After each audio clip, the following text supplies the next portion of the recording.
네, 우리 잠시 쉼을 갖는다는 것, 또 새롭게 준비를 한다는 것 너무 좋은 것이죠.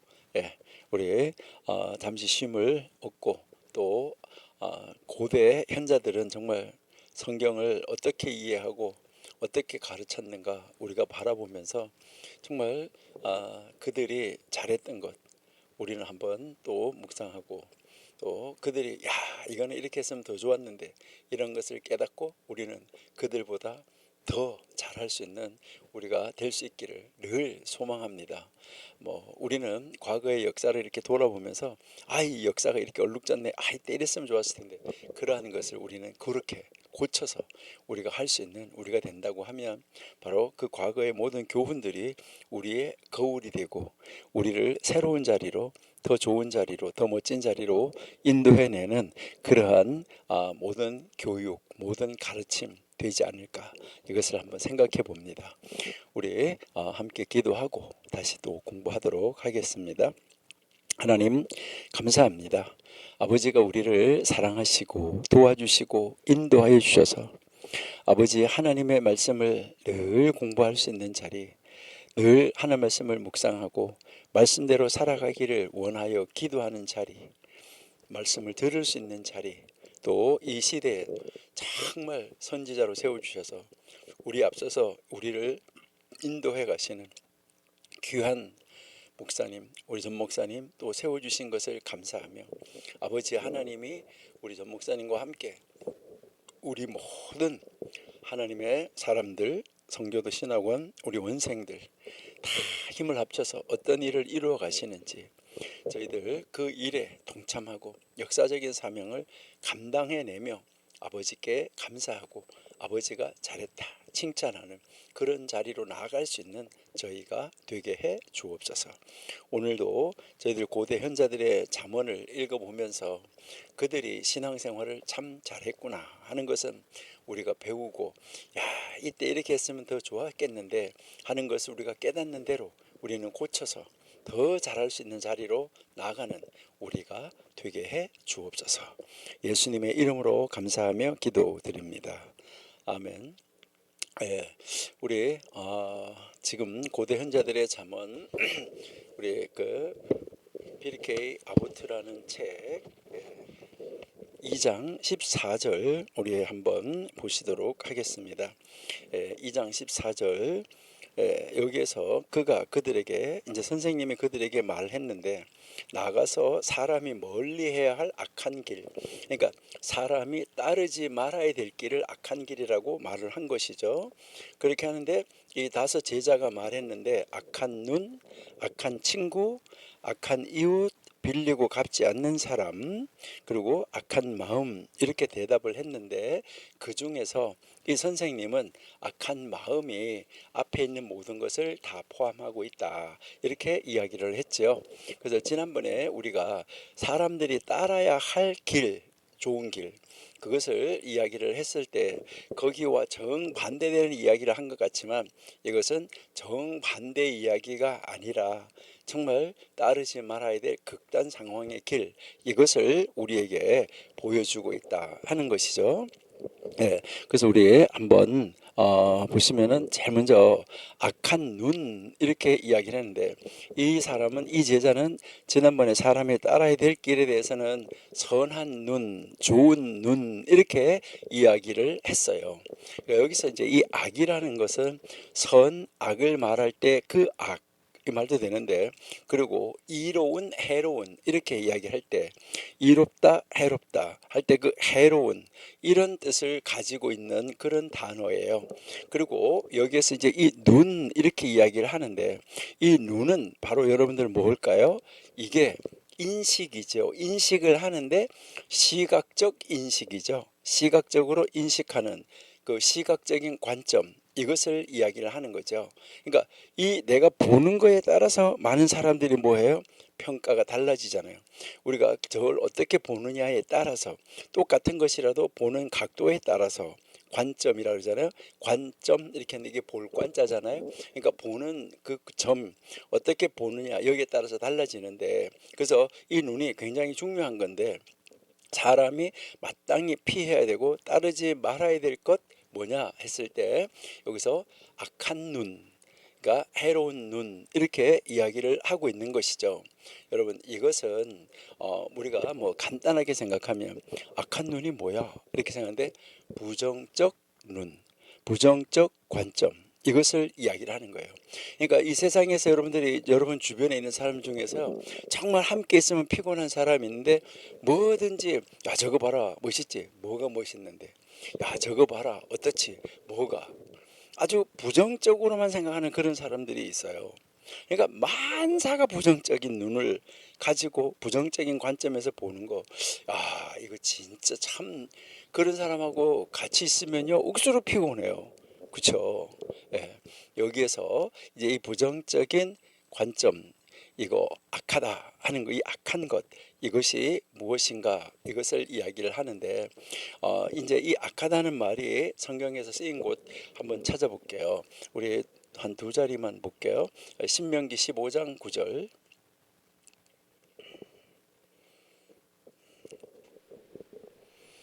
예, 삼가 너는 마음에 악념을 품지 마라 이렇게 하는데 여기에서 이거 무엇을 말하냐면 마음에 악념 했는데 이게 악한 생각이에요.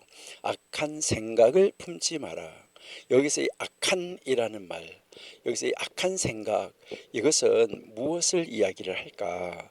여러분들이 쭉 내려가면서 한번 읽어보시면은 자 그가 여러분들 한번 보시면 여기서 무엇을 이야기하냐면 여기서 악한 생각을 여기 신명기에서는 이 악한 생각 이게 무엇을 말하냐면 이제 요즘에도 이제 그런 사람이 많이 있는데 여기에서 이 악한 생각이라는 것은 무엇이냐면 약자 약한 사람 있잖아요. 약자를 도우려 하지 않는 사람.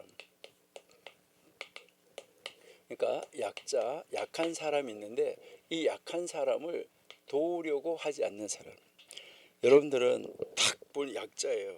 그러니까 여러분들도 이렇게 왜 우리가 요즘에는 우리 한국에도 우리 하나님 믿는 사람들이 너무 많아져가지고 누가 이렇게 보면 약자가 이렇게 보면 뭐 이제 할머니들이 박스를 이렇게 쌓아가지고 이렇게 밀고 가는데 건널목 간 데서 힘들어하시고 약간 건널면서 약간 또 건너 언덕이잖아요. 그네 가면 가서 이렇게 밀어주고 이렇게 하시는 분이 많잖아요. 가서 보면 그게 뭐 그분한테 뭐 돈을 줬다 뭐 이렇게 했다 이게 아니라 정말 그 아주 돈 투자하지도 않고 그렇지만은 그 약자를 도와주는 거잖아요.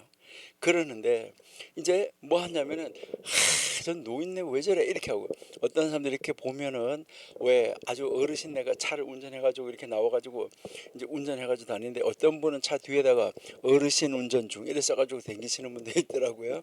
초보자가 아니라 어르신이 운전 중이라고 써가지고 다니는 그런 사람도 있는데 아니 집에서 가만히 있지 대중교통 타고 다니는지 택시 타고 다니는지 뭐 버스 타고 다니는지 지하철 타고 다니는지 하지 왜 노인네가 차를 끌고 나와가지고 차가 저렇게 막히게 하는 거야. 이런 거 다 지금 뭐예요? 악한 생각이에요.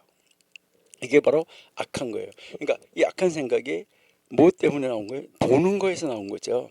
그러니까 약자를 도우려고 하지 않는 태도 이것을 말하는데 그래서 여기에서 이 약자를 도우려고 하지 않는 거 악하다 이 말은 악한 눈 하는 것은 무엇을 말하냐면 인색을 이야기하는 거예요.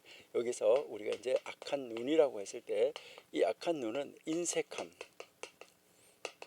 그러니까 마음도 인색, 영도 인색, 돈도 인색, 뭐 뭐든지 다 인색한 거예요. 그러니까 이렇게 인색한 거 이거를 뭐라고 이야기하냐면은 악한 이렇게 이야기를 하는 거예요. 그래서 인색한 눈 정말 아주 나쁜 눈 이게 그 인색은 결국 무엇으로 인색해서 무엇으로 이것이 이어지냐면 결국은 탐욕이에요. 탐욕. 이 탐욕 때문이다라는 것을 우리가 이해할 수가 있는데요. 그러니까 우리는 이 세상을 살아가는데 어떻게 살아가야 되는가 하는 거 이것을 이 잠언 정말 현자들의 잠언에서 어떻게 이야기하고 있는 걸 보면서 나는 길거리 가면서 그렇게 하지 않았나 아니면은 나는 내가 문을 열고 들어가는데 뒤에 따라오는 사람이 받치거나 말거나 휙 열고 들어가지 않았나 딱 들어가고 옆에 뒤에 있는 사람이 거기에 받치지 않도록 배려했나, 이라는 것을 우리가 한번 생각해 볼 수가 있어요. 그러니까 여기 신명기에서 이야기하는 것은 바로 탐욕과 인색함, 그러니까 궁핍한 형제에게 악한 눈. 다시 한번 읽어볼까요? 자, 신명기 15장 9절. 그러니까 악념, 악한 생각을 품지 말라. 이르기를 제7년의 면제연이 가까웠다고 내 궁핍한 형제에게, 궁핍한 형제에게 뭐를? 악한 눈을 들고 아무것도 주지 아니하며, 악한 눈을 들고 아무것도 주지 아니하며 그가 너를 여호와께 호소하리니 네가 죄를 얻을 것이라. 여러분, 악한 눈 나와 있잖아요, 그렇죠? 예, 이것은 탐욕한 거고 인색함을 말하고 있다, 이렇게 가르쳐 주는 거죠. 잠언 28장 22절 한번 보실게요. 잠언 28장 22절. 악한 눈이 있는 자는 재물을 얻기에만 급하고. 야, 참 악한 눈. 그러니까 지금 제자들이 말을 하고 있는데, 이 제자들이 성경을 다 읽었기 때문에 이 악한 눈이 참 사람들이 피해야 될 거고 따라가면 안 될 거다, 이거를 다 하나님 말씀에 근거해서 찾아내는 것이죠. 그러니까요, 악한 눈이 있는 자는 재물을 얻기에, 그 재물 얻는 데만 뭐 하는 거예요? 급급하다는 거. 어디 가면 돈이 있을까? 어디 가면 돈이, 이것만 보고 다니는 거죠. 그리고 그래서 얻기에만 급해. 그러니까 빈궁이 자기에게 임하는 줄은 알지도 못한다, 이렇게 지금 이야기하고 있잖아, 그렇죠? 그러니까 여기도 무엇을 말하는 거예요? 결국 이 악한 눈은 인색, 그리고 탐욕, 이걸 이야기하는 거죠. 그런데 결국은 지금 뭐 한다고 말하고 있어요? 파멸을 초래하게 된다, 이렇게 이야기하고 있잖아, 그렇죠? 그러니까 지금 오늘 이 미슈나에서, 이제 이 잠언에서 바로 이야기한 것은 악한 눈은 무엇을 가르치는 거예요? 성경에서도 보니까 탐욕, 질투, 시기, 인색함을 가르친다. 그러니까 다른 사람을 해치려고 하는 부정적 관념, 이것을 보여주고 있다 하는 것이죠. 그러니까 우리는 이제 이 악한 눈이 아니어야 된다 하는 것을 우리가 볼 수가 있고요. 그 다음에 두 번째 제자가 뭐라고 말했냐? 두 번째 제자는 악한 친구라고 그랬죠, 그죠? 지난번에는 선한 친구 이렇게 했었는데, 이번에는 악한 친구. 그러니까 악한 눈, 두 번째 이 친구가 악한 친구, 이렇게 이야기를 했는데, 뭐 이 악한이라는 말은 다 같은 말이죠. 근데 이 친구라는 말은 무엇을 말하냐면, 이 친구라는 말은 공동 목적을 공유할 수 있는 사람이에요. 그러니까 어떤 일에서 같은 그 목적을 공유할 수 있는 사람. 그래서 이걸 뭐라고 말할 수 있냐면 동반자라고 말할 수 있어요. 동반자. 이 친구라는 말이. 그런데 여러분이 이렇게 한번 생각해 봐요. 내 옆에 있는, 나와 함께 하고 있는 이 동반자가 악한 동반자다. 여러분, 어떤 뭐 사실이었다는 뭐 실화였다고 그렇게 이야기한 데서 나오는데 보니까, 어떤 이제 그 여자가 시력이 조금 나쁜데 그 여자에게 안약이라고 하면서 눈이 점점 더 나빠지는 약. 근데 너무너무 친절하게 잘해주는 거예요. 그러니까 동네 사람들도 깜짝 놀라고 기절할 정도였었어요. 근데 나중에 가서 보험을 들여놓고 몇 년을 그렇게 하는 거예요. 그리고 밀어드리고 이 사람을 보험료를 엄청나게 받아가지고 돈을 벌기 위한 바로 일이었었던 거죠. 이거는 뭐 그 부부가 아니라 그냥 자기가 이제 자기의 욕심을 채우는 도구로 사용을 하고 있었던 것이죠. 얼마나 악한 사람이 많은가. 참 놀라운 이런 모습을 이렇게 볼 수가 있는데, 이게 동반자가, 그런 동반자다. 나의 정말 같은 동업자가 이런 동업자다. 정말 생각만 해도 아찔하지 않으세요? 그러니까요, 참 너무너무 이 요즘 세상하고 똑같은 것이죠. 요즘 세상에 한번 보세요. 누구 어떤 사람 주변에 잘못 있으니까 사람 죽어나가는 사람이 너무나 많잖아요. 의문사하는 사람이 너무나 많잖아요. 어떻게 그럴 수 있을까? 막 몇백 명씩 죽이고도 그것을 이용을 해서 자기의 사리사욕을 채우는 사람, 이런 사람, 옆에 주변에 그런 사람이 있다는 것만 해도, 내가 그런 사람의 소식을 듣는다는 것만 해도 아찔하잖아요. 그러니까 이 악한 친구, 악한 동반자, 이거는 정말 무서운 사람입니다. 우리 잠언 22장 24절 한번 볼게요.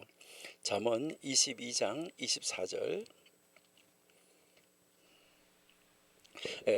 여기에 보시니까 노를 품는 자와 사귀지 말며 울분한 자와 동행하지 말지니, 자 25절, 그 행위를 본받아서 내 영혼을 올무에 빠칠까 두렵다, 이렇게 이야기를 하고 있는 것이죠. 자, 노를 품는 친구 사귀면 안 돼요. 울분한 자 사귀면 안 돼요. 친구 되면 안 돼요. 그러니까요, 너는 사람으로 더불어, 자 이제 거기에서 그 올무에 빠칠까봐 두렵다, 이렇게 이야기를 하고 26절 한번 읽어봐요.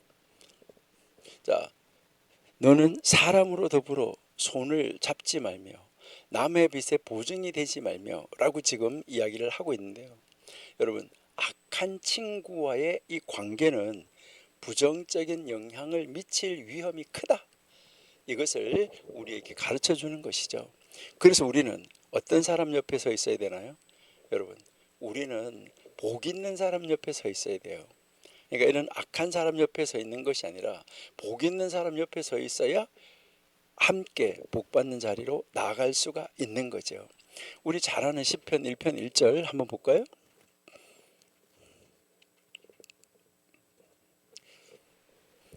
복이 있는 사람은 악인의 꾀를 쫓지 아니하며.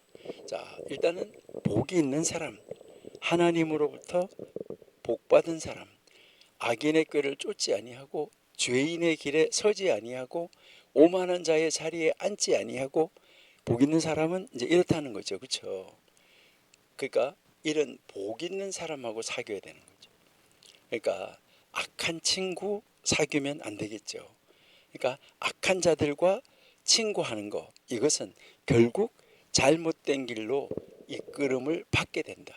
그러니까 잘못된 길로 인도함을 받게 된다. 이것을 우리에게 이제 가르쳐 주는 것이죠. 그래서 여기에서 이제 이 말하는 이 악한 친구는 무엇을 보여주냐면 악한 습관을 보여준다는 거예요. 그러니까요, 악한 습관. 그러니까 이 악한 습관을 이제 보여줘가지고 다른 사람으로 하여금 그 악한 습관을 따르게 하는 거예요. 그래서 부정적 영향을 미치는 사람이죠. 계속해서 끊임없이 이제 이 부정적인 영향을 미치는 사람이다. 그래서 성경에서는 친구를 사귀는데 어떤 친구를 사귀어야 되느냐, 이것을 성경에서 끊임없이 가르치는 것이죠. 그래서 정말 올바른 교제 중요하다, 이것을 끊임없이 강조하고 있는 것이 바로 성경이잖아요. 자, 그다음 사람은 뭘 했나요? 자, 악한 눈, 그다음에 악한 친구, 그다음 이제 사람이 악한 이웃이죠. 그렇죠? 그다음 세 번째, 이제 이 제자가 뭐를 말했냐면 악한 이웃, 이렇게 이제 말했는데, 이 악한이라는 말은 이제 똑같은 말인데 여기서 이웃이라는 말은 무슨 말일까? 여기서 이 이웃 이렇게 이야기하는데, 이 이웃은 거의 함께 사는 사람 정도 되는 거. 그러니까 옆에 있는 사람, 우리 아파트 옆에 있는 옆집, 우리 동네에 있는 옆집, 그러니까 아주 가까이 사는 사람을 말하는 거죠. 이웃이라는 말은 아주 가까이 있는 사람인데, 이 악한 이웃 우리 한번 볼까요? 예레미야 12장 14절 한번 볼게요. 예레미야 12장 14절. 12장 14절, 내가 내 백성 이스라엘에게 산업으로 준 산업을 다치는 나의 모든 악한 이웃에게 대하여, 악한 이웃에게 대하여 나 여호와가 이같이 말씀하노라. 보라, 내가 그들을 그 땅에서 뽑아버리겠고 유다 집은 그들 중에서, 그들 가운데서 내가 건져내리라, 뽑아내리라, 이것을 이야기를 하는 것이죠. 그러니까요, 지금 이 악한 이웃, 이 이웃은 타인에게 피해를 주는 존재다. 이것을 성경이 가르쳐 주고 있어요. 그러니까 이 악한 이웃은, 자, 그다음에 잠언 3장 29절 한번 보세요. 잠언 3장 29절. 내 이웃이 내 곁에서 안연히 살거든 그를 모해하지 말며. 이렇게 한데, 이 말은 너의 이웃이 너 곁에서 샬롬 평안하게 살고 있거든 그 사람을 해하려고 꾀하지 마라, 이 말인데, 이 말은 무엇을 말하냐면 이웃을 함부로 대하지 말라라는 교훈을 우리에게 주는 거예요. 그러니까 이제 이 나쁜 영향력을 끼치는 주변 이 환경을 경계하라는 말이고, 악한 영향력에서부터 멀어져야지 된다, 이것을 이야기하는 거예요. 그러니까 악한 영향력에서 계속 멀어지는 자리, 그러니까 악한 영향력을 분별해서 떠나는 자리, 이 자리로 나가야지 된다 하는 거, 이것을 여러분들이 아마 이해할 수가 있을 거예요. 그러니까 그런 자리에서 자꾸 떠나고 또 벗어나고 할 수 있는 이런 사람 우리가 되어야지 되죠. 그래서 우리는 선한 영향력을 우리가 주는 사람이 되어야지 되고, 악한 영향력은 흡수하지 않는 사람이 되어야지 돼요. 그러니까 하나님의 선한 영향력에, 하나님의 법에, 하나님의 질서에 울타리가 딱 쳐져 있어서 우리가 하나님의 선한 영향력을 주되 악한 영향력이 그리로 넘어서 들어오지 못하도록 그 장치는 항상 하고 있어야 돼요. 보호 장치가 항상 있어야 된다. 그게 말씀이다 라고 우리가 이야기를 했죠. 그렇죠? 다음에 네 번째는 빌리고 갚지 않는 사람. 그러니까 이게 이제 세 번째고, 네 번째는 이제 빌렸어요. 빌렸으면은 뭐 해야 돼요? 갚아야 되는데 빌리고 갚지 않는 사람. 자, 이 사람도 참 나쁜 사람인데, 여러분이 한번 이런 거 한번 생각해 보세요. 안식년 있잖아, 그렇죠? 안식년이 7년째 안식년인데 이제 6년째 됐는데 6년 12월이에요. 자, 6년 12월이 됐어요. 6년째 12월인데 이 12월 달이고 한 20일쯤 됐다, 이렇게 생각해 보세요. 이런데 돈을 한 5억을 빌렸다 했어요. 그래서 돈을 빌려왔어요. 5억을 딱 빌려왔는데 이제 20일이니까 10일이 있으면은 이제 7년째가 되는 거예요. 그러면 7년째가 되면 모든 것을 다 탕감해줘. 모든 것을 다 원자리로 돌려. 그럼 이 5억을 안 갚아도 돼. 그러니까요, 뭐 6년째 될 때 빌린다, 아니면 6년 반, 아니면 5년 이럴 때 빌린다, 그래가지고 꾀를 써가지고 수단과 방법을 가리지 않고 돈 있는 사람한테 가가지고, 아니면 뭐 어떻게 하든지 가가지고 뭐 하는 거예요? 어떻게 했는지 욕심을 가지고 빌려가지고, 야, 6개월만, 열흘만 딱 기다리면 저거 안 갚아도 돼, 내 거다, 이렇게 가지고 돈을 왕창 빌리는 사람이 있다. 이거 뭐예요? 아주 악한 사람이라는 거예요. 이거는 갚으려고 하는 의도가 아예 없는 거잖아요. 그러니까 갚으려고 하는 의도가 없이 뭐 하는 거예요? 빌리는 거예요. 얼마 전까지만 해도 그 북한에서 있잖아요, 아주 지혜로운 사람을, 어떤 사람을 지혜롭다고 말했냐면요, 그런 사람을 지혜롭다고 말했대요. 이제 돈을 빌리는 사람, 그 사람이 아주 지혜롭대요. 그러니까 저거 뭐 돈을 빌려 가져가고 안 갚을 게 뻔한데, 알면서도 빌려준, 그러니까 그 빌리는 사람이 아주 지혜롭다는 거죠. 안 갚을 걸 알면서도 빌려주게끔 만드는 것, 참 대단한 능력이다. 이것을 우리가 한번 생각을 할 수가 있는데, 여기에서 빌리는 사람 있잖아요. 이 빌린다 하는 거, 이것은 구걸한다 하는 그런 뜻과 마찬가지고, 여기서 이제 빌리는데 갚는 사람이다 하는 말, 이 갚는 사람이라는 말은 평화로운 사람이다, 평화로부터 오는 단어예요. 이게 갚는 사람은. 그러니까 빚을 다 갚고 나면 와, 드디어 다 갚았다, 이렇게 하잖아요.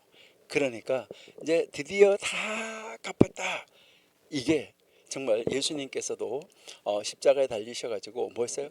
다 이루었다, 이렇게 하셨잖아요. 그러니까 다 이루었다, 하나님이 맡겨주신 거 다 이루었다, 이제 이게 뭘 말하냐면 다 갚았다, 이 말이에요.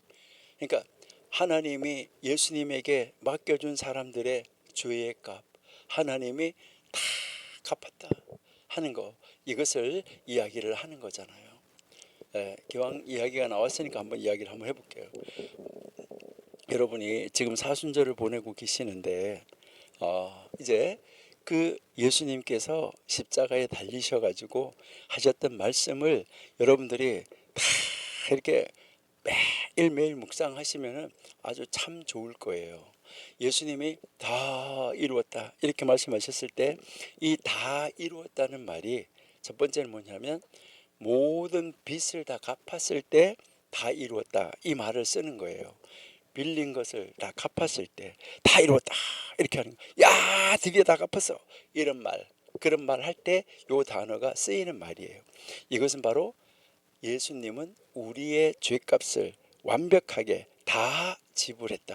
야 드디어 다 갚았다 이렇게 십자가에서 예수님이 생명을 내놓고 다 갚으셨다 하는 것이잖아요. 그리고 또 이것은 어떨 때 이 다 갚았다 하는 말이 이제 사용이 되어 있느냐면 그림을 그리는 사람 있잖아요. 이 그림을 그리는 화가들이 이제 그림을 한 폭을 탁 이렇게 그리다가 이제 또 어떨 때는 실패하고 또 마음에 안 드네 또 마음에 안 드네 이렇게 하는데 어떤 그림을 딱 맞아 다 그려놓고 붓을 탁 하고 자기의 사인을 탁 하면 이야 드디어 나는 해냈다 이루어냈다 이럴 때 이 화가들이 사용하는 그런 말이에요. 그러니까요 다 이루었다. 그러니까 나는 모든 빚을 다 갚았다 다 이뤘다인데 예수님의 이 십자가가 이렇게 그림이 세 개의 십자가가 있는데 예수님의 바로 이 십자가가 중간에 가서 턱끄덕 붙는 바로 그 순간에 뭐 하신 거예요?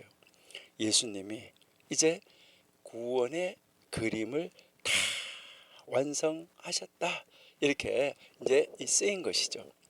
그러니까요 예수님은 우리의 죄값을 다 갚으시면서 이 구원의 그림을 온전하게 완성하신 정말 놀라운 사건을 우리에게 가르쳐주는 말, 이 말이 다 이루었다는 말인데 이 다 이루었다는 말이 아주 여러 가지 다양한 뜻이 있는데 여러분들 한번 잘 찾아보시면 좋아요. 그러니까 다 갚았다 이것을 이야기를 하는 것입니다. 그런데 오늘 여기에서도 빌리고 갚지 않는 사람, 그러니까 빌렸는데 다른 사람한테 평안을 주지 못하는 사람이 이 사람 참 악한 사람이죠. 이 똑같은 말씀이 있어요. 시편 한번 볼까요? 37편 21절. 시편 37편 21절에 악인은 꾸고 갚지 아니하나 의인은 은혜를 베풀고 주는도다. 예, 악한 사람은 뭐 하는 거예요? 꾸고도 갚지 않아. 그러니까 이 악한 친구, 악한 이웃 다 악하게 계획하고 뭐 하고 그리고 막 가만 이슬 뭐 좋은 말 다 해가지고 가지고 왔어. 그래놓고는 하나도 안 갚어. 근데 의인은 베풀고 주는 사람. 예, 여기에서 진짜 하나님을 믿는 사람은 책임감 있게 빚을 갚아요. 그리고 정말 하나님을 믿는 사람은 의롭게 행동한다. 이것을 우리에게 가르쳐주고 있다 하는 것이죠. 자, 우리 출애굽기 22장 14절도 한번 볼게요. 출애굽기 22장 14절. 자, 만일 이웃에게 빌어온 것이 그 임자가 함께 있지 아니할 때 상하거나 죽으면 반드시 배상하려니와, 여러분 반드시 뭐 해야 되는 거예요? 보상해 줘야 된다는 거예요. 그러니까 이제 그의 이웃에게 빌려왔는데 주인이 없는데 주인이 그것을 함께 사용하고 있지 않은데 그것이 망가졌어. 그러면 거기에 대한 배상을 해야지 된다. 이것을 이야기를 하는데 이것은 타인의 소유를 책임감 있게 다루어야지 된다. 이것을 우리에게 말을 하고 있는 것입니다. 그러니까 다른 사람의 소유물, 우리는 남의 것은 뭐 하나요? 남의 것은 그냥 뭐 중요하지 않아요. 대충 하잖아. 그렇죠? 여러분, 다른 사람의 돈은 10만 원도 안 아까워. 그러면서 내 돈은 만 원도 아까워. 어디 가서 뭐 할 때 보면 쓰는 김에 좀 더 쓰지 저렇게 인색해 이렇게 이야기를 해. 자기는 거기에 반도 안 쓰면서 정말 다른 사람의 것은 뭐 중요하지 않고 다른 사람의 것은 소중하지 않고 자기 것은 소중한 사람, 이런 사람 많아요. 그러니까 어떤 사람들이 있냐면 다 얻어먹을 때는 비싼 거 얻어먹으려고 그래. 근데 자기가 사줄 때는 싼 거 사주려고 그래. 이거 진짜 나쁜 사람이에요. 그러니까 우리가 정말 다른 사람에게 다른 사람의 소유를 진짜 귀중하게 값어치 있게 인정할 수 있어야지 된다. 이것을 이야기를 하는 거죠. 그래서 여기서 빚을 지고 갚지 않는 것은 불의예요. 불의. 심지어 뭐라고 하냐면 빚을 지고 갚지 않는 것은 하나님께 빚진 것이다. 이렇게 이야기를 해요. 왜? 하나님은 봐서 아시잖아요. 그래서 이것은 신뢰를 깨뜨리는 행위예요. 신뢰가 없어져요. 이것은 단순한 경제적인 문제를 훨씬 넘어서 가지고 뭐냐면 우리 인간 관계에서 관계를 깨뜨리는 거예요. 인간 관계 속에서 우리에게 있어서 인간됨, 이것을 깨뜨리는 거예요. 그러니까 인간됨에 우리 첫 번째는 뭐라면 도덕이라고 그러는데 바로 이 도덕적 책임을 무시해 버리는 거예요. 이거 정말 악한 것이죠. 그러니까요, 아주 악하게 계획을 하고 악하게 딱 해서 드디어 안식년이 돌아오니까 이때 어디서 돈을 많이 빌릴까? 이래가지고 많이 내 걸 만들까? 그런 악한 음모, 악한 계획 빌리고는 딱 안 갚으려고 하는 이런 계획을 세우는 거 정말 얼마나 나쁜 사람인가.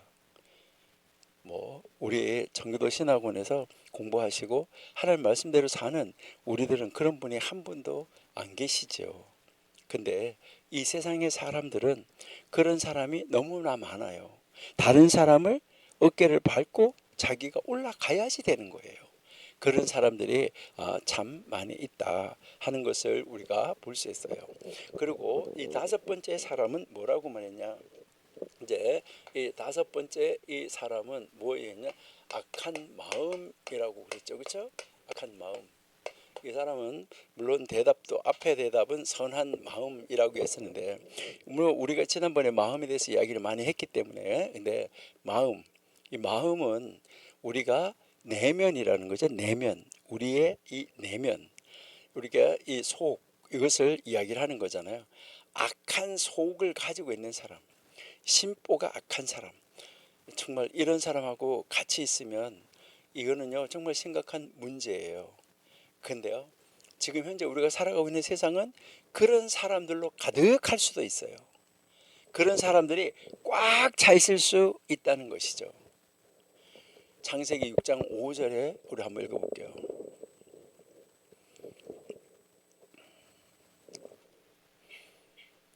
여호와께서 사람의 죄악이 세상의 관영이라는 말이 꽉 찼다는 말이죠. 그리고 이 마음의 생각, 모든 계획 항상 악하다. 악한 마음, 악한 계획, 이거를 하나님께서 바라보셨다 하는 것이잖아요. 그러니까 이 악한 생각으로 이 세상 꽉 차 있고 악한 생각으로 이 온 몸이 머리끝에서 발끝까지 꽉 차 있어요. 이런 사람은요 만나면 만날수록 손해가 되는 거죠.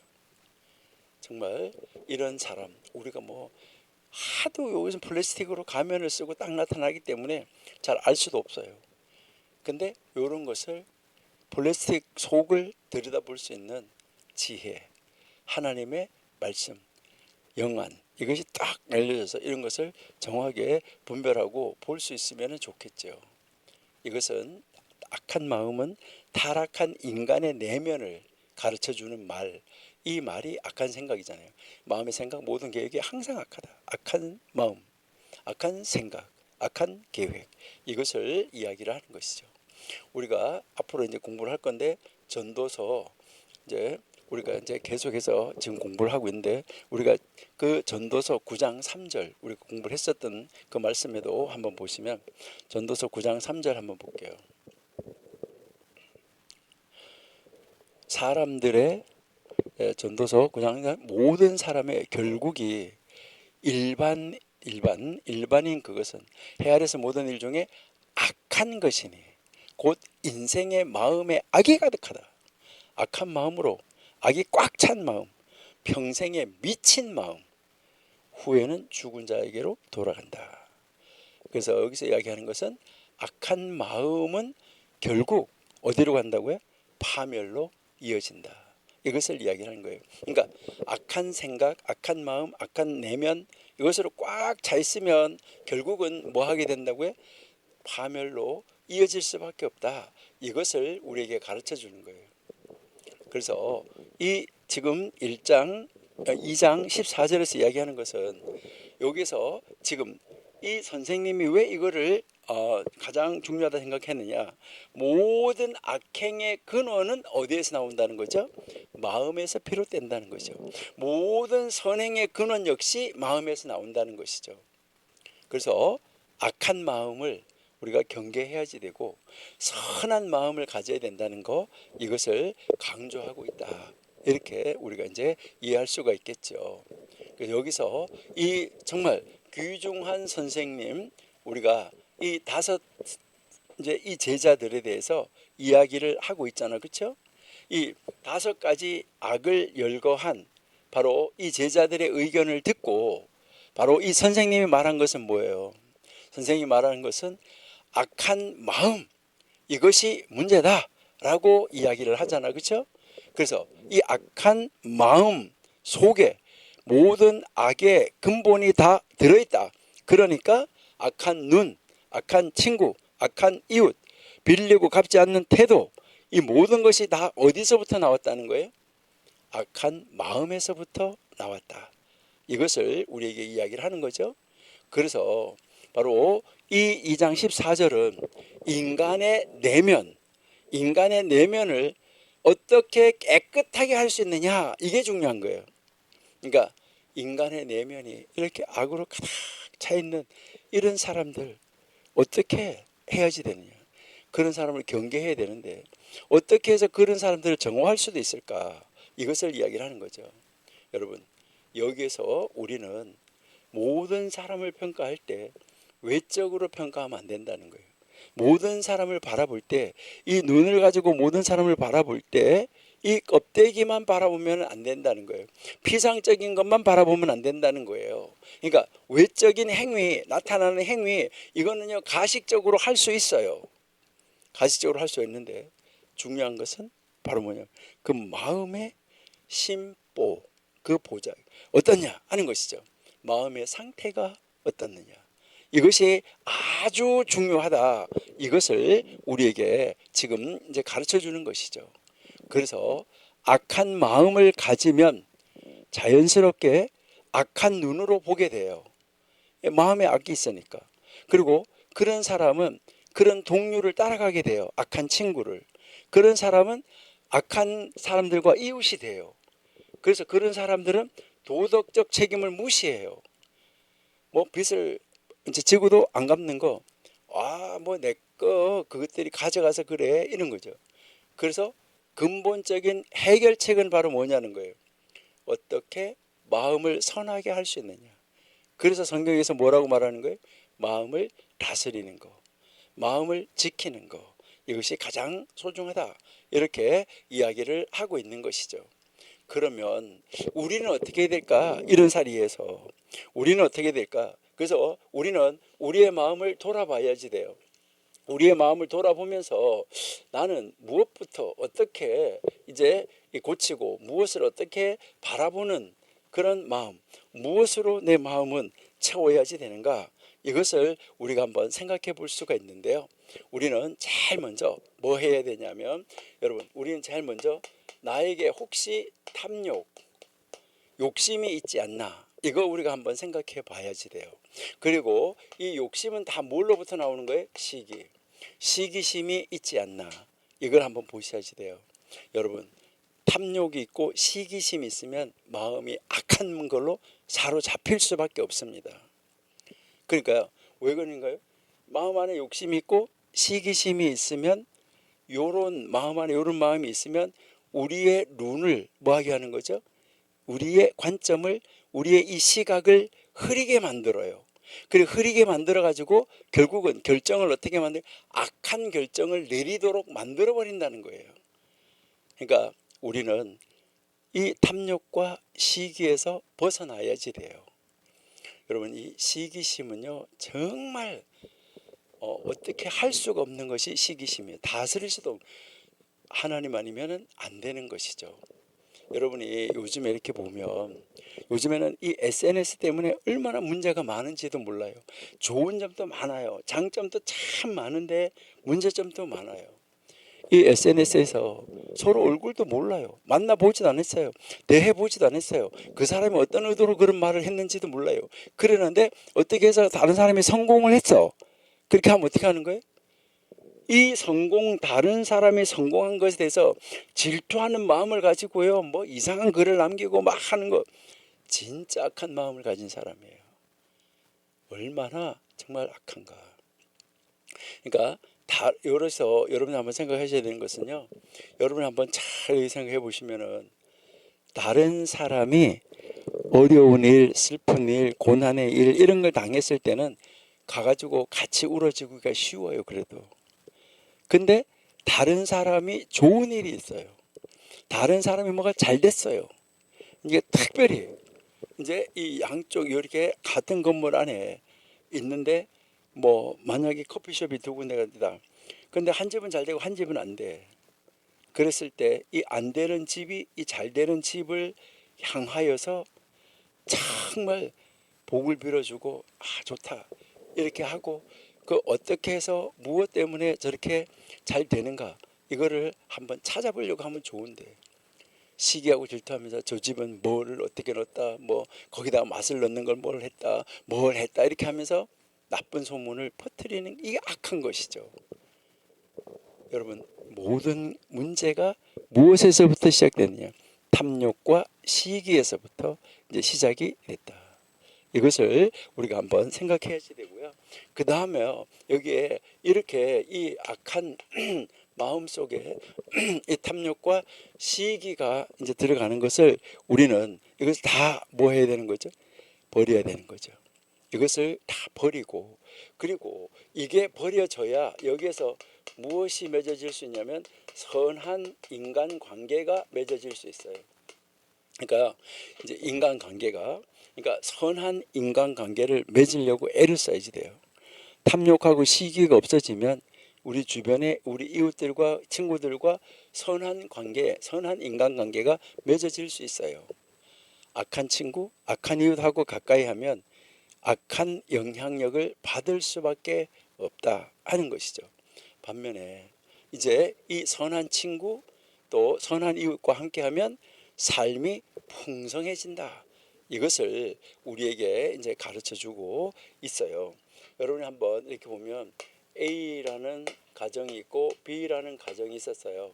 근데 이 A라는 가정은 아주 선한 가정이었고 B라는 가정은 아주 악한 가정이었어요.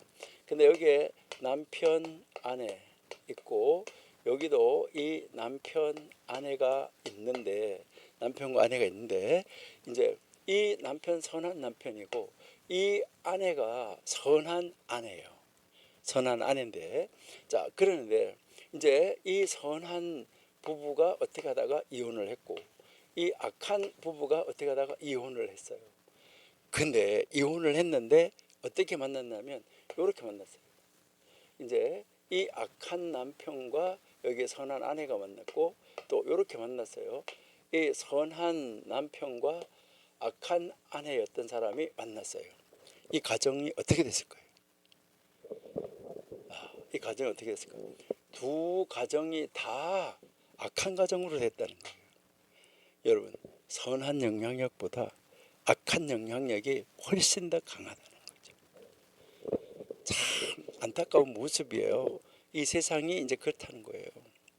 그러니까 우리는 정말 어떻게 하면 선한 인간관계를 맺을까, 이것을 가지고 노력을 하면서 예수님 내 친구, 하나님 내 친구, 또 우리의 친구를 하나님 친구로 붙여줘서 우리가 정말 하나님 안에서 선한 인간관계를 맺어서 선한 친구, 선한 이웃 우리가 돼야지 되잖아요. 그래서 예수님도 선한 이웃이 누구냐? 선한 친구가 누구냐? 이렇게 하면서 강도 만난 자의 이웃이 누구냐고 이제 설명을 하고 있는 것을 우리가 볼 수가 있어요. 그러니까 우리는 이 선한 정말 관계를 맺기 위해서 얼마만큼 애쓰고 노력해야 되느냐 하는 것을 우리에게 이제 가르쳐 주고요. 그다음 이제 여기서 이 선한 관계 속에서 우리가 어떤 삶을 살아야 되냐 했을 때 여기에서는 책임감 있는 삶을 살아야지 돼요. 그러니까 이 책임감이 있는 삶, 빌렸으면 빌린 것을 갚아야 되고, 그러니까 이 모든 데서 이제 이 책임감이 있어야 되는데 이것은 꼭 뭐 경제적인 책임, 뭐 빚 갚는 거 이런 거 말하는 게 아니에요. 여러분 말을 했으면 말한 데 대한 책임을 져야지 돼요. 여러분이 어떤 행위를 했으면 그 행위를 한 것에 대해서 책임을 져야지 돼요. 여러분들이 자동차를 타고 가다가 교통법규를 어겼으면 그 어긴 것에 대한 책임은 반드시 따라와서 딱지가 날라와요. 책임을 져야지 돼요. 그러니까 정말 우리가 이 말과 행동에 대한 책임을 다 하는 거, 이것이 중요하다. 그래서 이 말과 행동에 대해서 책임을 다 하게 되면 여기는 신뢰가 싹 터요. 그리고 그 신뢰의 기반 위에서 정직하게 살아갈 수밖에 없어요. 그렇게 정직하게 살아가는 삶, 그 삶이 바로 뭐예요? 바른 삶이에요. 이게 하나님이 기뻐하는 삶이다. 이것을 우리에게 이야기하는 것이죠. 그러면 이렇게 책임감 있는 삶을 살면 이것은 어떻게 되느냐? 이 책임감 있는 삶을 살아가는 사람은 어떤 사람이냐 하는 것인데, 여기에 이 마음의 샬롬을 유지하는 거예요. 마음의 평강, 마음의 평안, 이 마음의 이 샬롬, 이것이 유지된다. 그러니까 마음의 평강과 마음의 샬롬이 유지된다. 이것은 어떻게 다른 말로 이제 말을 하면 순결함이 유지된다는 거예요. 그러니까 이 순결함이라는 것은 하나님의 마음, 예수님의 마음, 이 마음을 가지게 된다. 이것을 우리에게 이야기하고 있는 거예요. 그러니까 마음 안에 어떤 마음을 품고 있느냐, 이것이 중요한데, 결국 모든 악은 어디서 나온다고요? 마음에서 나온다. 모든 악의 근본은 하나님이다. 그래서 우리가 좋은 습관을 기르고 우리가 이제 이 좋은 습관을 계속해서 연습을 하고 또 연습을 해서 또 고치고 또 고치면서 우리의 습관을 수정해 나가야지 되는데, 이것이 무엇을 통해서 그렇게 이루어질 수 있을까요? 이 습관을 고치는 것은 우리가 신앙을 잘, 우리 신앙생활을 잘할 때, 신앙생활을 바르게 할 때 가능하다는 거예요. 그럼 신앙생활을 바르게 한다는 말은 무슨 말이냐? 신앙생활을 바르게 한다는 말은 늘 자기 자신을 돌아본다. 이것을 이야기를 하는 거예요. 늘 자기 자신을 이제 돌아보는 거. 그러니까 나를 오늘도 돌아보고 내일도 돌아보고 순간순간마다 자기 자신을 돌아보면서 아, 하나님이 기뻐하는 대로 내가 살고 있구나 하는 거. 이런 이 자기 성찰을 통해서 선한 마음을 유지하는 거. 그러니까 하나님의 마음, 예수 그리스도의 마음을 유지하는 거. 이것이 아주 중요하다. 이것을 우리에게 가르쳐 주고 있습니다. 그러니까요, 우리 이제 이 인간의 내면이 모든 행위의 근본이고 근원이기 때문에 우리가 바꿔야 될 것은 선한 마음, 바로 우리 마음 안에 예수님을 모셔야 된다. 우리 마음 안에 하나님의 말씀을 담아야지 된다. 우리 마음 안에 하나님의 성품을 담아야지 된다. 그래서 작은 예수가 되어야지 된다. 그렇게 됐을 때 우리는 하나님이 기뻐하는 삶을 살 수 있게 된다 하는 것을 우리에게 가르쳐 주고 있습니다. 여러분, 우리의 마음을 정말 잘 길들여 가지고 우리의 마음이 예수님의 마음으로, 하나님의 마음으로 우리가 담겨져서 우리는 우리의 신앙 생활 속에서 우리를 바라보는 사람들이 저 사람이 믿는 하나님, 진짜 하나님이야, 저 사람은 진짜 하나님을 믿는 사람이야. 하나님을 안 믿는 사람들이 하나님에 대해서 알기는요 되게 잘 알아요. 그렇게 하면서 아이고 저기 하나님 믿는다고 이렇게 하는 경우도 많이 있거든요. 안 믿는 사람들의 입을 통해서. 그러니까 우리가 하나님 믿는 사람이 어떻게 선한 마음을 가지고 살아갈 수 있느냐, 이것을 우리에게 가르쳐 주고 있다. 이렇게 보시면은 좋을 것 같아요. 예, 그러면 우리 다음 15절 한번 가볼게요. 15절 이제 보시면은 그들은 각각 세 가지 가르침에 대해서 말했다. 이제 이 제자들 5명이 가르치는데 세 가지씩 가르쳤다는 거예요. 또 이제 세 가지씩 좋은 교훈을 남겼다는 거예요. 이 사람들이. 근데 여기서 엘리에제르라는 이 제자는 너가 존경받기 원하는 것만큼 내 동료를 존경하라. 그러니까 네가 존경받기를 원하는 것만큼 너가 다른 사람을 존경하라. 그러니까 너가 다른 사람을 왕으로 대접하면 너도 왕이 된다. 이제 이 말과 마찬가지인데요. 그래서 이게 이제 첫 번째 이제 이 엘리에제르라는 사람이 가르친 건데 첫 번째고, 두 번째가 쉽게 화를 내지 마라. 그러니까 분노는 될 수 있으면 하지 말라는 것이죠. 그리고 너가 죽기 하루 전에 회개하라. 아이고, 이 죽기 하루 전에 알기만 하면 얼마나 좋을까. 언제 죽는지, 그렇죠? 죽기 하루 전에 회개하라. 그리고 뭐라고 말했냐면 현인들 불 가까이서 몸을 녹여라. 현자들 가까이 살아라 이 말이죠. 그런데 그들의 숯불에 타지 않도록 조심해라. 그것의 아픔은 여우가 이빨로 물어뜯는 것 같고 그 따끔함은 전갈이 쏘는 것 같고 그 독은 독사의 독과 같고 그들의 모든 말은 불타는 숯과 같아. 이 말은 무슨 말일까? 현자들의 말을 잘 이해해야 된다는 거예요. 잘못 이해하면 어떻게 되는 거죠? 그게 나에게 올무가 되고 그게 나를 태워버리는, 그게 나를 완전히 사라지게끔 만들어버리는 그러한 말이 될 수도 있다는 거예요. 여러분, 성경을 잘못 알아서 이단에 빠지면 하나님의 나라에 가는 것이 아니라 안 믿는 것만도 못하게 망한들 수도 있다. 이제 이것을 이야기를 하는 거죠.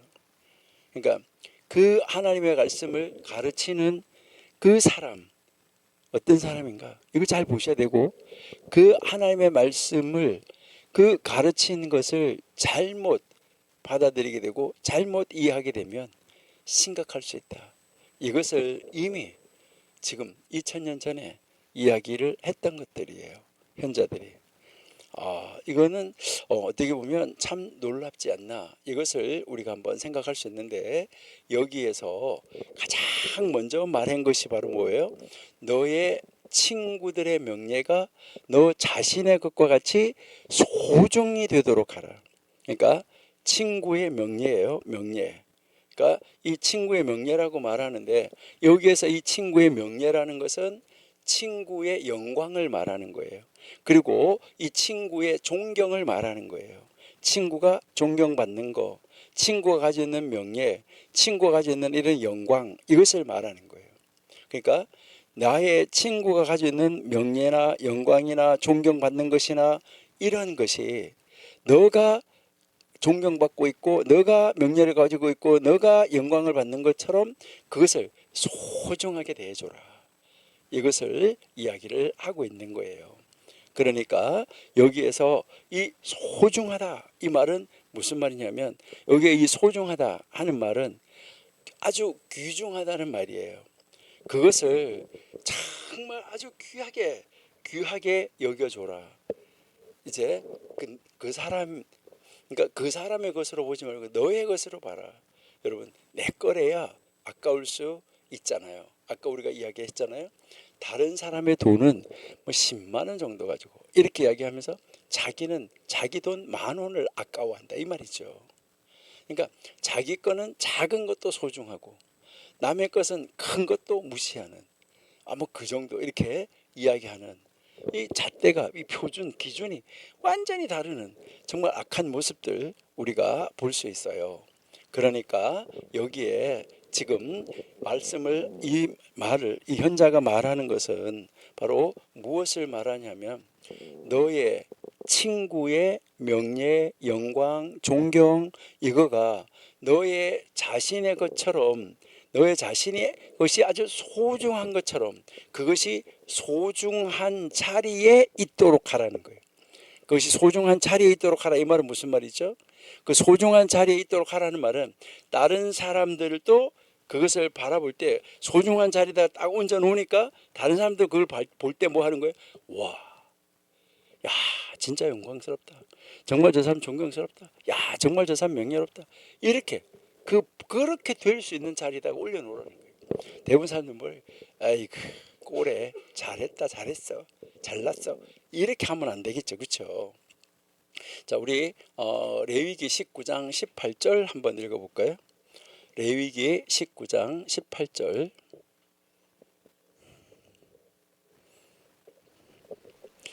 원수를 갚지 말며 동포를 원망하지 말며 이웃 사랑하기를 내 몸같이 하라. 나는 여호와다. 자 여기에서 하나님이 말씀하시는 게 뭐예요? 이웃을 사랑하는데 내 몸과 같이 사랑하라. 예수님도 크고 첫째 되는 계명, 둘째 계명 이렇게 말씀하실 때 내 이웃을 내 몸과 같이 사랑하라 이렇게 하셨는데 여기에서 내 이웃을 내 몸과 같이라고 말했잖아요. 그렇죠? 여기에서 이 몸과 같이라고 말할 때 이 몸이라는 말은 자신을 말하는 거예요. 자신. 그러니까 너 자신처럼 생각하라. 너 자신하고 똑같이 생각하라. 이 말을 조금 더 우리가 해본다면 너의 반쪽이라고 생각해라. 너의 앞면이고 너의 뒷면이다. 이것을 한번 이제 생각을 해봐라 라고 이야기를 하는 것이죠. 그러면 우리 시편 15편 3절도 한번 읽어볼게요. 시편 15편 3절 그 혀로 참소치 아니하고 그 벗에게 행악지 아니하며 그 이웃을 회방치 아니한다 라고 나오는데 이 말이 무슨 말이냐면 자기 이웃에게 비방하지 않는 거예요. 이웃을 비방하지 않고 자기의 친구를 해하지 않는 거예요. 그리고 그의 이웃을 또 뭐 하지 않는 거예요? 비방하지 아니하는 자. 이제 여기서 무엇을 하냐면 이 명예, 영광, 존경 이것을 아주 중요하게 여기는 거예요. 이웃의 것을. 그러니까 여기서 지금 우리에게 가르치는 것은 바로 우리의 친구, 우리의 동료, 우리의 이웃 그 이웃이 바로 나다라고 생각하라는 것이죠.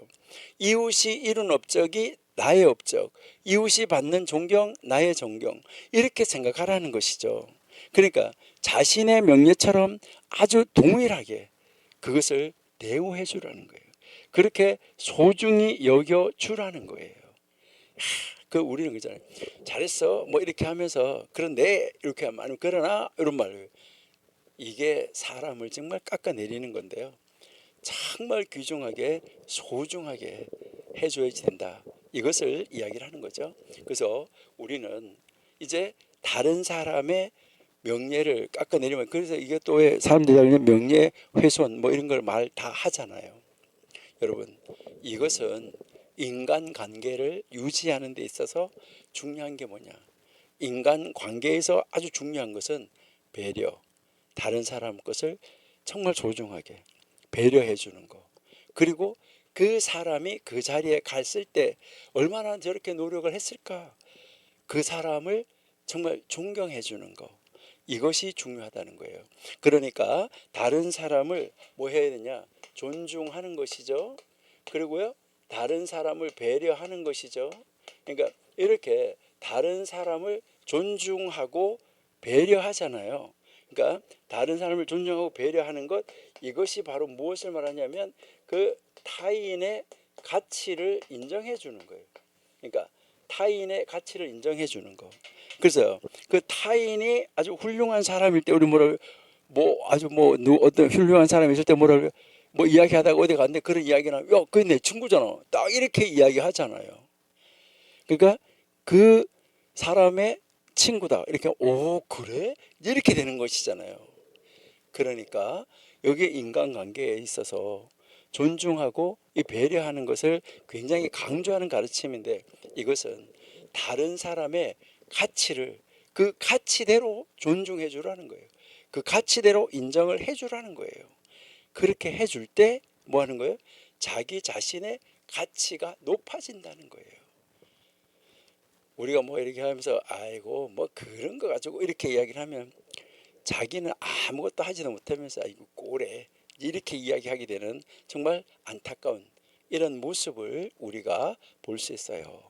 그러니까 우리 지금 청교도 신학원에서 공부하시는 여러분, 우리는 우리 옆에 있는 친구가 무슨 일을 했을 때 잘했다 이렇게 하고 격려해주고 존중해주고 배려해주고 그렇게 하면 그 친구가 다시 또 힘을 얻어가지고 더 잘할 수도 있다는 것이죠. 어떤 사람이 책을 썼는데 그 다음 책도 원고를 가지고 이미 써놨는데 그냥 선반 위에다 올려놓고 원고를 그거를 책으로 내지 않고 있었어요. 그런데 어느 동네에서 아주 훌륭한 분의 친구인 분이 어떻게 하다가 이 동네에 와서 그 책을 먼저 책을 냈던 그 저자하고 만나게 됐어요. 그 저자하고 만났는데 아주 그 다른 동네에 사는 사람인데 아주 훌륭하신 분이에요.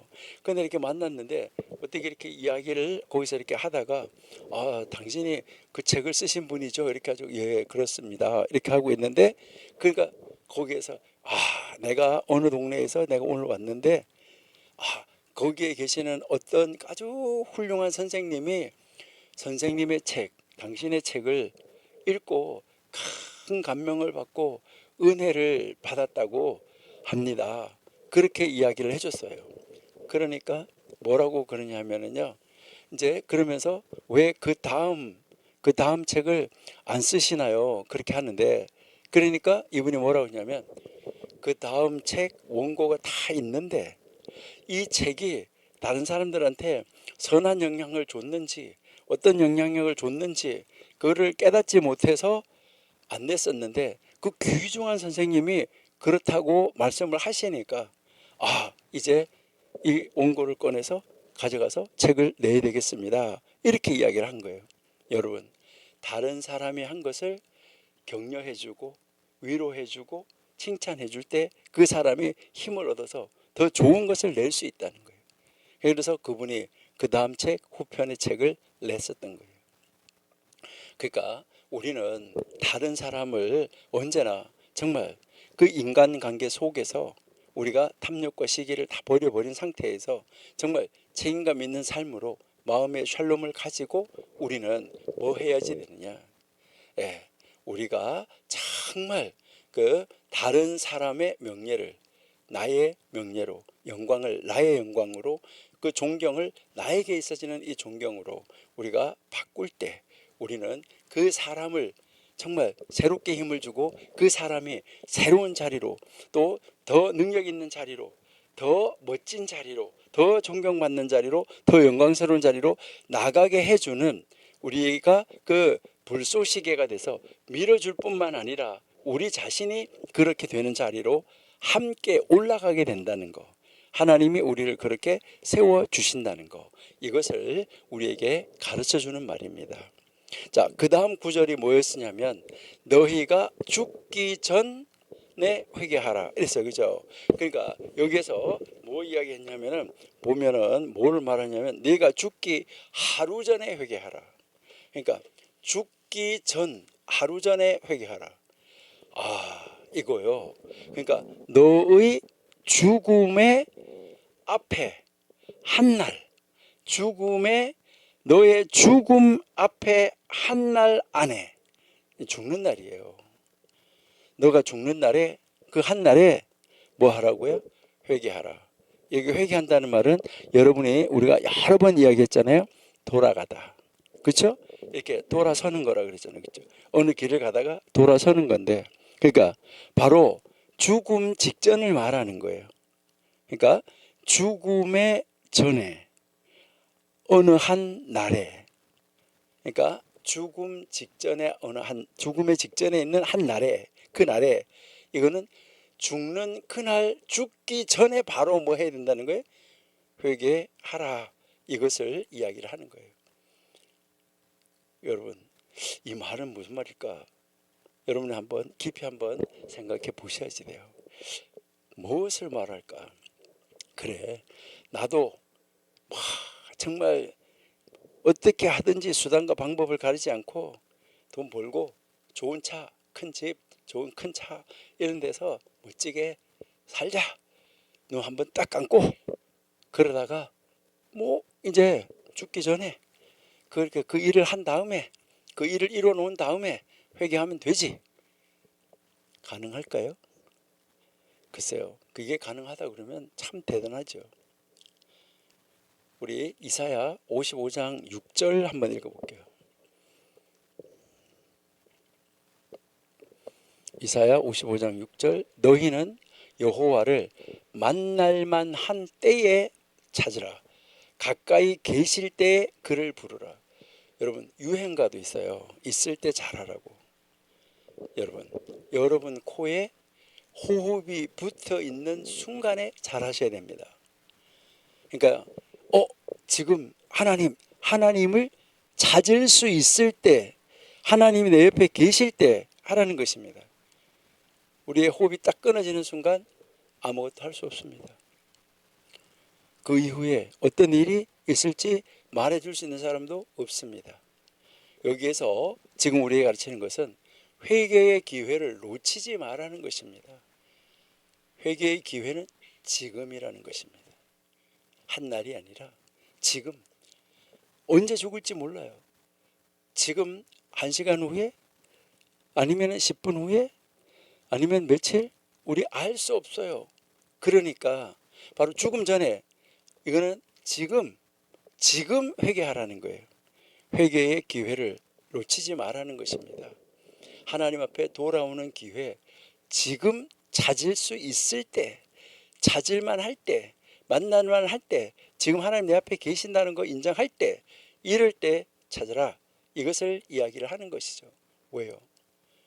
언제 죽을지 알면 얼마나 좋겠어요. 우리 한번 볼까요? 전도서 9장 12절 우리 공부했었는데요. 전도서 9장 12절.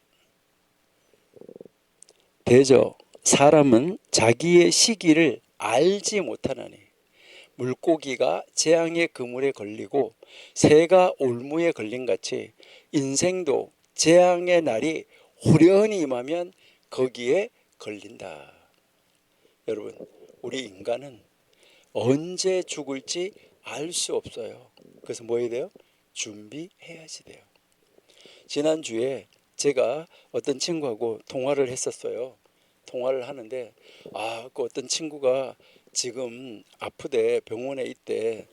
그런데 이제 내가 다음 이제 그 올라가서 만나려고 해. 그런데 며칠 있다가 가서 만나려고 약속을 했어.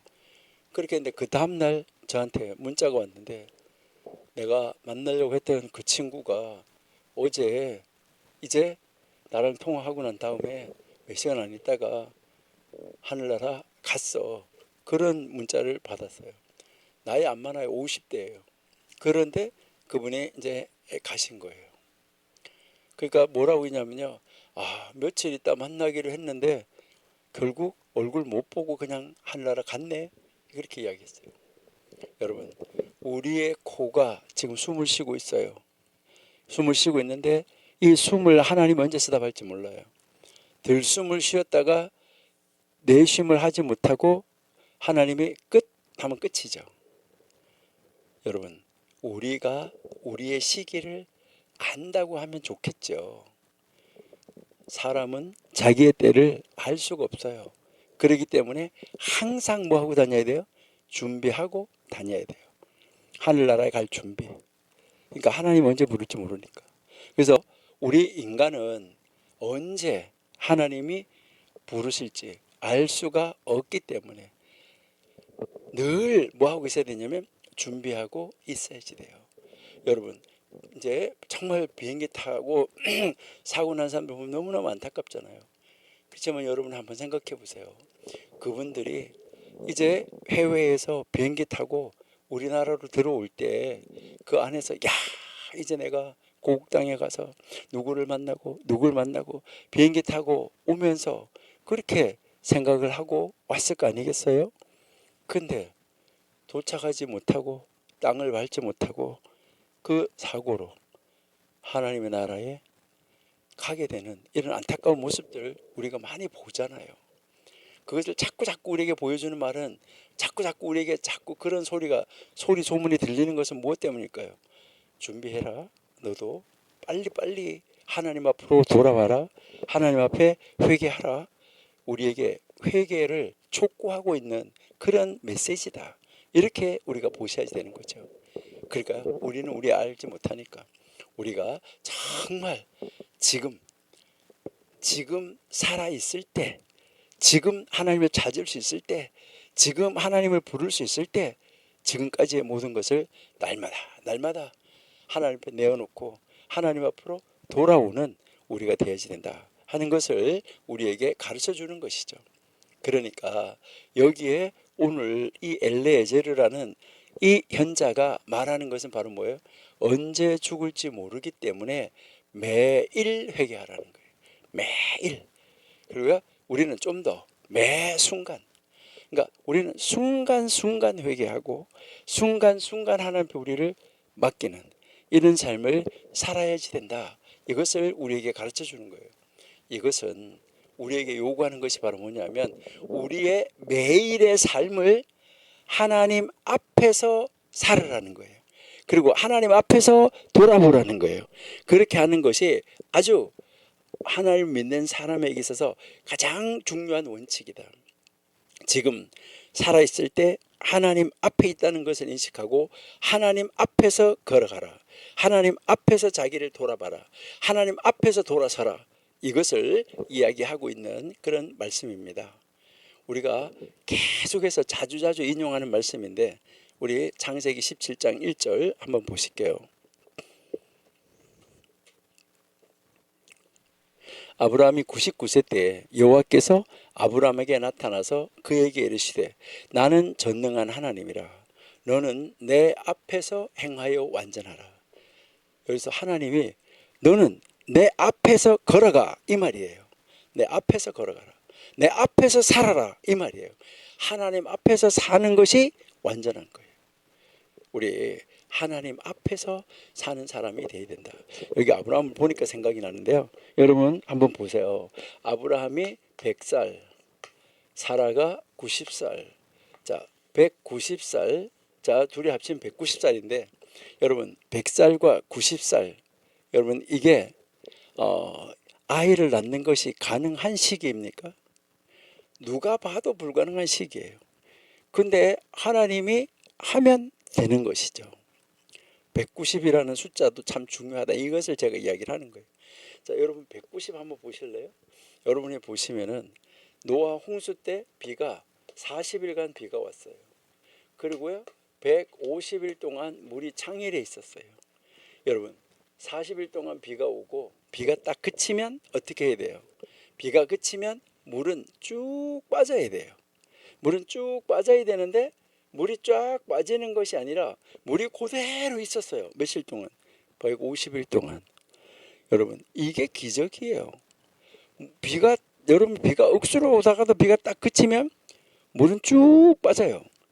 근데 이게 비가 그쳤는데도 물이 안 빠지고 있다. 그러다가 창세기 8장에 가보면 하나님이 바람을 불게 하니 물이 감하기 시작했다. 그러니까 여기에 이 150, 둘 합치면 190. 여기도 둘이 합치면 190. 참 190이라는 숫자도 참 놀라운 숫자다 하는 것을 우리가 볼 수가 있는데요. 여러분 하나님이 모든 일을 하시는 것은 완전하신 거예요. 그리고 하나님 하시는 일은 인간이 상상할 수가 없어요. 그러니까 우리는 하나님이 말씀하시면 아멘, 아멘 이렇게 하고 뭐 하면 되는 거예요? 그대로 순종하고 따라가면 되는 거예요. 아브라함처럼 내가 100살인데요. 사라처럼 내가 90살인데요. 경수가 끊어졌는데요. 앞으로 우리 그러지 말고 우리는 정말 하나님 앞에서 온전히 하나님 말씀하시면 그대로 따라가는, 그래서 이 190이라는 것은 완전한 거예요. 하나님이 완전하게. 여러분 여기서 한번 생각해 보면 이 지상에 아주 오랫동안 겨울잠을 자는 짐승이 있다 그러면 6개월 사는 짐승이 있다고 그러면은 이게 190일이기 때문에 6개월하고 열흘이에요. 지상에 코로 숨을 쉬는 것은 완전하게 다 정리한 거예요. 190은 모든 것을 완전하게 정리한다는 그런 숫자입니다. 여러분 하나님은 숫자가 중요한 것이 아니라 하나님이 하시는 일은 완전하고 완벽하고 온전하다. 그러니까 그런 하나님을 믿는다고 하면 내가 언제 하나님 나라로 나를 부르시더라도 그것이 나에게 있어서는 가장 소중한 날이에요. 그리고 그것이 나에게 있어서는 하나님이 바라보실 때는 그것이 가장 좋은 날에 나를 데려가시는 거예요.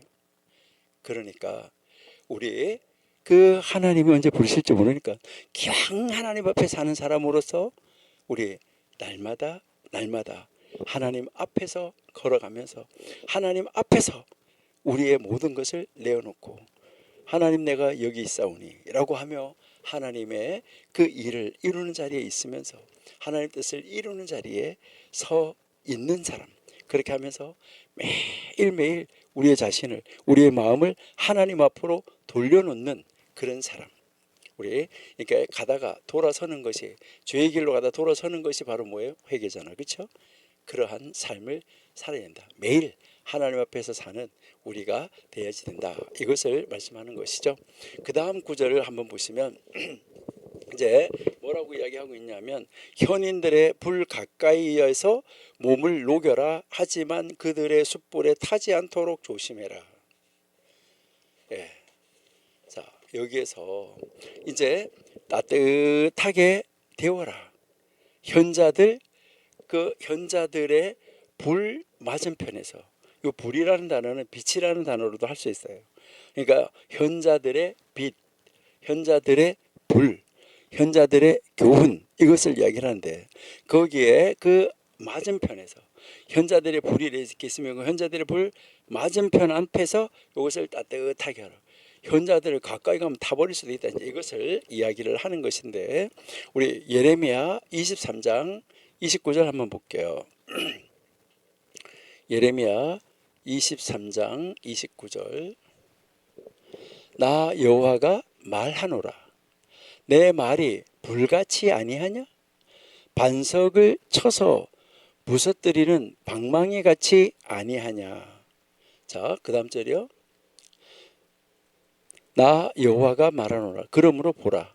서로 내 말을 도덕질하는 선지자들을 내가 치리라. 라고 지금 이야기를 하는데요. 여러분 여기에서 하나님의 말씀이 불같이 아니하냐? 여러분 하나님의 말씀이 우리 안에 들어오면 하나님의 말씀이 불이 돼가지고 우리 안에 있는 모든 불순물을 다 뭐 하는 거예요? 태워버리는 거예요. 다 소멸하는 거예요. 죄를 태우고 온전하게 다 태워서 소멸을 시키는 거죠. 이 하나님의 말씀이 불이 돼서 이제 이 모든 것을 다 태워버린다. 이것을 이야기를 하는데 그 이제 현자들이 가르치는 그 가르침의 말, 그 가르침의 말 안에서 그것에 조명을 받고 빛비춤을 받고 따뜻함을 받고 온화함을 받으라는 것이죠.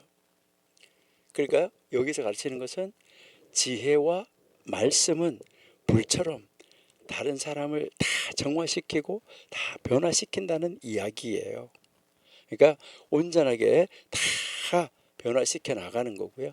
그래서 또 아까 우리 예레미야에서 읽었는데 망치라고 이야기, 방망이. 그러니까 우리가요 죄악의 덩어리가 얼마나 딱딱한지 하나님의 말씀이 막 망치가 돼가지고 부서뜨리고 우리 이걸 녹여버리고 이제 완전하게 다 녹여서 우리를 변화시켜서 새롭게 만들어 내놓는다. 그래서 이 불, 빛 이것을 이야기를 했잖아, 그렇죠? 우리 시편 119편 105절 여러분 잘 아시는 말씀이죠, 그렇죠? 시편 119편 105절 105절 자, 하나님의 말씀은 내 발의 등, 빛이죠. 그렇죠? 등. 내 길의 빛, 빛이다. 이렇게 이야기를 하고 있는 것이죠. 여러분, 이 등이라는 것은 이제 이렇게 해가지고요, 아주 가까운 데만 비춰주는 거예요. 가까운 데만. 그러니까 이렇게 발을 걸어가지고 등불을 들고 이렇게 걸어가잖아 우리가. 그렇죠? 옛날에 왜 요즘은 후레쉬가 좋지만은 옛날에는 이렇게 뭐 이렇게 등 안에다가 호롱이라는 그걸 이렇게 넣어가지고 심지어 해가지고 이렇게 들고 하면 멀리 안 비추고 앞에만 비춰주는 그런 것을 이야기를 하는 거예요. 빛은 위에서 전체를 다 비춰주는 거예요. 그러니까 내 발걸음 한 걸음 한 걸음을 인도하는 불이 될 뿐만 아니라 전체를 밝혀주는 불, 빛이 된다. 이것을 이야기를 하는 것이죠. 그래서 하나님의 이 말씀, 하나님의 이 지혜는 우리 인생이 걸어가는 길에 한 걸음 한 걸음을 인도해는 등불, 빛이 되어주고 불이 되어주고 그 다음에 전체 우리 인생 전체를 쫙 비춰주는 빛이 된다. 이것을 이야기를 하는 것이죠. 이것은 무엇을 우리에게 가르쳐 주냐면 하나님의 말씀을 가르쳐 주는 현자들과 그 하나님의 말씀을 잘 가르쳐 주는 현자들과 가까이 하면서 바로 그들의 건너편에 앉아가지고 그 교훈을 듣는 것을 배우는 것을 말하는 거죠. 현자들과 가까이 하면서 바로 그 현자들의 가르침을 받아서 그 받은 가르침대로 따라갈 때 그 가르침대로 순종하고 따라갈 때 이것이 뭐가 된다는 거예요? 따뜻한 불과 같아서 영적인 온기를 우리에게 영적인 온기를 영적인 활력소를 영적인 소생함을 다시 살아남을 이것을 제공해 준다. 이것을 우리에게 가르쳐 주는 말이에요. 여러분들이 이제 우리 정광 목사님께서 말씀을 주실 때 그 말씀을 아멘하고 듣고 그대로 가지 않으면 안 돼요. 그러니까 그 가르침을 받았어요. 가르침을 받았으면 그 가르침을 따라갈 때 현자들의 가르침을 따라갈 때 하나님의 말씀 성경을 따라갈 때 이게 따뜻한 불과 같아 가지고 우리에게 영적인 온기를 주면서 영적인 활력소를 주면서 영적으로 우리가 소생되게 해줘서 하나님의 일을 이루어 나갈 수 있도록 만들어 주신다 하는 거 이것을 이야기를 하는 거예요. 근데 하나님의 말씀에는 문제가 없어요. 우리가 앞에도 제가 이야기를 했지만은 이제 이 인간의 교훈은 잘못될 수도 있어요. 인간이 가르치는 것은. 그러니까 잘못될 수도 있어요. 그래서 똑같은 성경을 가지고 말하는 이단들이 나타난 거잖아요. 그러니까 똑같은 성경을 가지고 말하는 이단들이 나타나는데 그쪽 말씀을 쫓아가면 큰일이다. 이거를 지금 현자들이 말을 하는 거예요. 그러니까 여기에서 이제 그것을 쫓아가면은 안 된다. 그러니까 현자들의 이 가르침이 있는데 그 가르침이 잘못된 가르침을 쫓아가면은 안 된다. 그러니까 여기서 무엇을 얘기하냐면은 이제 잘못하면 존경을 넘어서 오만하게 굴면 안 돼요. 우리가 내가 그 어느 선생님한테서 배웠는데 이러는데 니들 아니야 이렇게 하고 이렇게 되기 시작하면 문제가 심각해집니다. 그러면 자기가 교만해지고 자기가 자만해지고 자기가 다칠 수 있어요. 그러니까 여기서 이 현자들의 이 가르침을 조심스럽게 다루어야지 된다. 현자들의 가르침을 들었으면 하나님의 말씀을 들었으면 자기 멋대로 해석하면 안 돼요. 그 가르침을 가르침대로 봐야지 돼요. 우리 정광 목사님의 말씀도 들을 때 앞뒤 전체를 연결해서 듣는 것이 아니라 어디 툭툭 빼가지고 한마디 가지고 그 한마디 가지고 이상한 이야기를 하는 교만한 사람들, 그 한마디를 가지고 자만해가지고 자기가 무슨 최고라고 판단하는 사람들, 이거 그릇된 길로 잘못된 길로 간 거예요. 이 사람들을 정말 조심해야 되는 것이죠.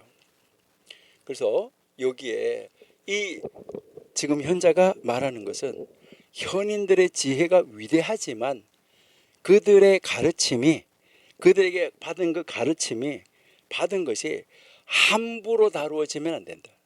잘못 다루어지면 안 된다. 그러니까 이 가르침을 왜곡하면 안 된다. 여러분 하나님 말씀도 마찬가지예요. 성경을 읽고 자기 자신이 왜곡해가지고 잘못 해석해가지고 자기 멋대로 가면 큰일 난다.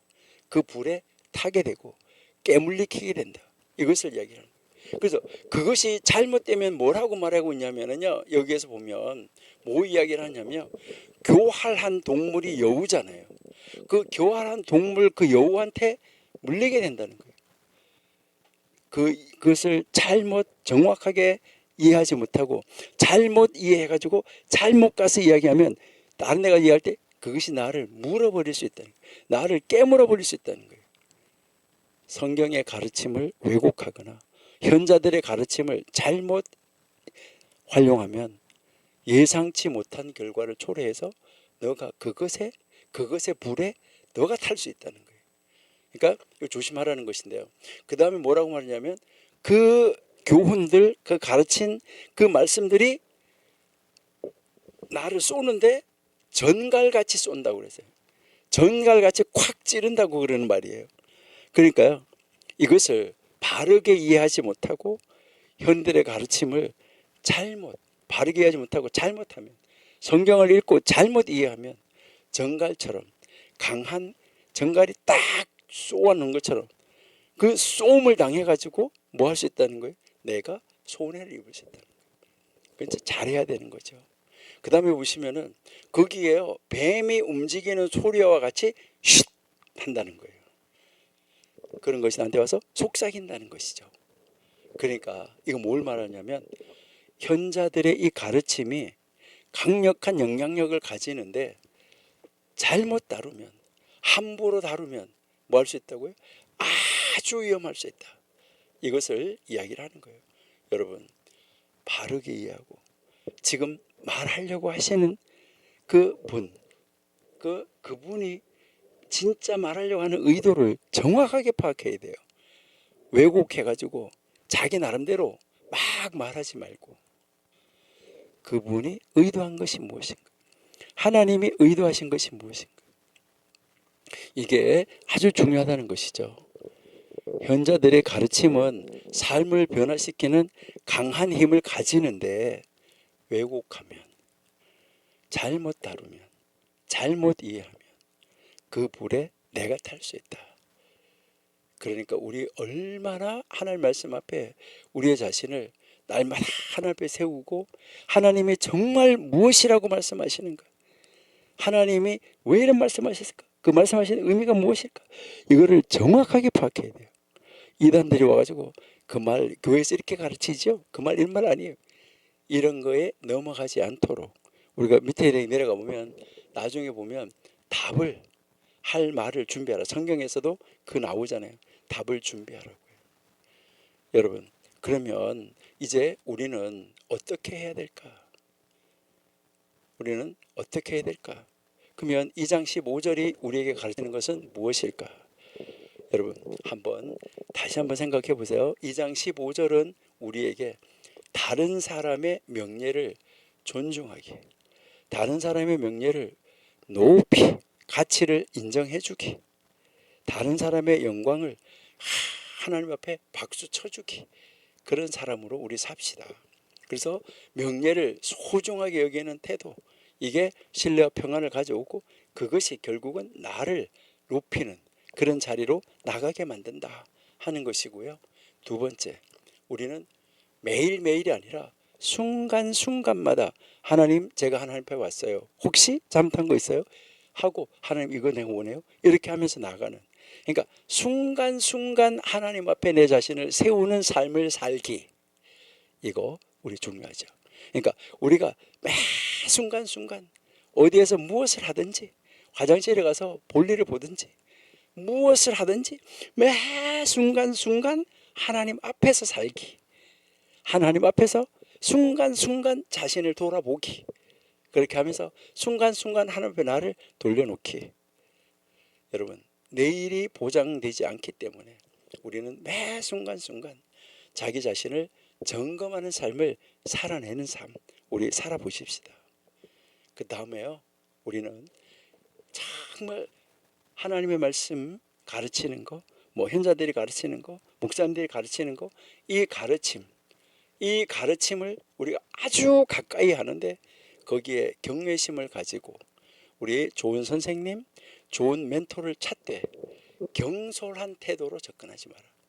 그 선생님을 존경해주고 그 말씀을 들었으면 말씀대로 바르게 적용해야 되는 것이지, 그 말씀을 자기가 해석해서 곡해해가지고 잘못 해석하면 그 말씀이 나를 찌를 수 있다는 거, 나를 이제 불태울 수 있다는 거, 이것을 여러분이 생각하시면서 우리 이번 한 주간 동안도 또 우리 말씀 앞에 우리 자신을 세우고 하나님이 가르쳐준 그 가르침을 온전히 이해하면서 하나님의 말씀이 바르게 내 삶을 통해서 표현되어지고 나타나는데, 하나님의 귀하게, 정말 하나님의 일을 귀하게 이뤄내는 진짜 멋진 하나님의 사람, 우리 진짜 멋진 하나님을 친구로 둔 하나님의 친구가 되는, 하나님의 신부가 되는, 하나님 나라의 백성, 하나님의 나라의 하나님의 아들이 되는 이런 삶을 한번 멋지게 살아보십시다. 하나님 감사합니다. 오늘도 하나님 앞에 우리 자신을 세우고 하나님 원하시는 길로 가고 있는지를 순간순간 돌아보며 말씀대로의 삶을 살아내는 능력을 저희들에게 덧입혀 주셔서 그 말씀에 의지하여 날마다 순간마다 걸어가 승리하는 삶을 살아내는, 믿음의 삶을 살아내는, 하나님을 멋지게 보여주는 작은 예수로서의 살아가는 삶을 살아내는 우리 되게 해 주옵소서. 예수님의 이름으로 감사하며 기도드립니다. 아멘.